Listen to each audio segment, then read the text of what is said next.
I know why Rita is afraid of dogs so much. Because she runs away whenever she sees one. That's why I gotta use the dog whistle to bring them over here so Slappy will fail. Ready?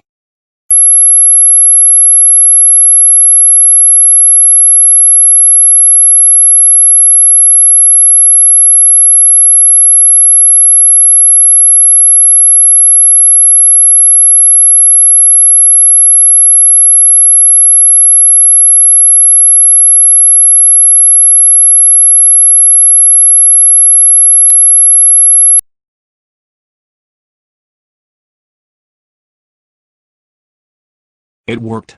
But Slappy should know better than to do such horrible things. He should know that she is afraid of dogs. I will call his parents to ground him right now.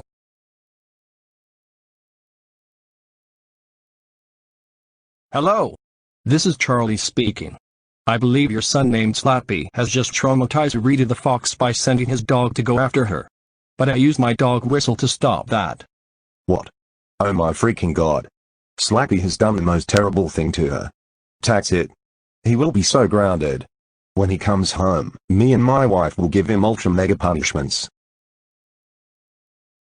You have to go right now. I have to take care of her.